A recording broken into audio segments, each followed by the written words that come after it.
चीन और ताइवान के बीच लंबे वक्त से जारी तनाव उस वक्त और बढ़ गया जब फिजी में दोनों देशों के राजनयिकों के बीच हाथापाई हो गई। ताइवान ने आरोप लगाया है कि इसी महीने अपने नेशनल डे के आयोजन के दौरान चीन दूतावास के 2 अधिकारी बिन बुलाए वहां पहुंच गए। हालांकि चीन ने ताइवान के इन दावों को खारिज किया है।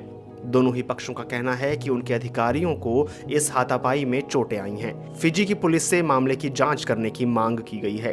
ताइवान को चीन अपना एक अलग हुआ प्रांत मानता है, लेकिन ताइवान के नेता तर्क देते हैं कि वे एक संप्रभु देश हैं। दोनों ही देशों के बीच रिश्ते नाजुक बने हुए हैं। दोनों देशों के बीच लड़ाई छिड़ने का खतरा लगातार बना रहता है, जिसमें ताइवान के सहयोगी के तौर पर अमेरिका को भी शामिल होना पड़ सकता है। शिव नादर यूनिवर्सिटी में department of international relations and governance studies में associate professor Jabin Thomas Jacob कहते हैं कि ये मामला केवल फिजी का नहीं है। जहां भी ताइवान को लेकर कहीं भी कुछ होगा तो उसमें चीनी राजनयिक दखल देंगे। जैकब कहते हैं कि चीन के राजनयिक पिछले कुछ वक्त से काफी आक्रामक बर्ताव कर रहे हैं।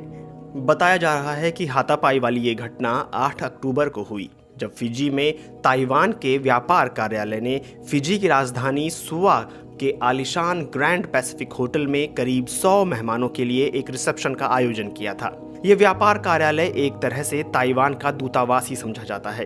ताइवान के विदेश मंत्रालय का दावा है कि चीन के 2 अफसरों ने तस्वीरें लेना शुरू कर दिया और वे अतिथियों के बारे में जानकारियां जुटाने लगे।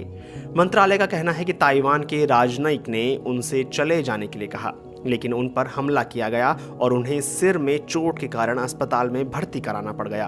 ताइवान के विदेश मंत्रालय की प्रवक्ता जोआन ओउ ने इस पर प्रतिक्रिया देते हुए कहा है, हम फिजी में चीनी दूतावास के स्टाफ के इस कदम की कड़ी निंदा करते हैं, जिन्होंने कानूनों और सभ्यता के आचरण का गंभीर उल्लंघन किया है। मगर चीन ने इसे कुछ अलग ही मामला बताया है। चीन के फिजी स्थित दूतावास ने कहा है कि उनका स्टाफ कार्यक्रम स्थल के बाहर सार्वजनिक जगह पर था और अपनी सरकारी ड्यूटी कर रहा था। चीन ने ताइवान के अधिकारियों पर उकसाने वाले ढंग से काम करने और एक चीनी राजनयिक को जख्मी करने और नुकसान पहुंचाने के आरोप लगाए हैं। सोमवार को चीन के विदेश मंत्रालय ने एक प्रेस ब्रीफिंग में बताया कि उसके अधिकारियों को यह पता था कि कार्यक्रम स्थल पर क्या हो रहा है। उन्हें यह भी पता था कि वहां ताइवान के झंडे को दिखाने वाला एक केक था। चीन इसे गलत मानता है क्योंकि वह एक देश के तौर पर ताइवान को मान्यता नहीं देता। समाचार एजेंसी एएफपी के मुताबिक चीन के विदेश मंत्रालय के प्रवक्ता झाओ लिजियान ने कहा कि वहां खुलेआम एक झूठा राष्ट्रीय झंडा लगाया गया था। एक केक पर भी एक झूठा राष्ट्रीय झंडा बना हुआ था।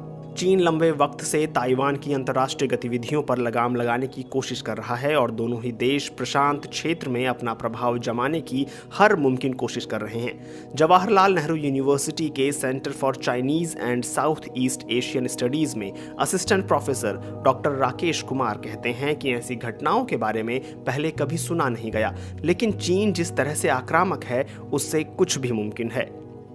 हालांकि ताइवान को आधिकारिक रूप से कुछ देश ही मान्यता देते हैं, लेकिन इसकी लोकतांत्रिक रूप से चुनी गई सरकार के कई देशों के साथ कारोबारी और अनौपचारिक रिश्ते हैं।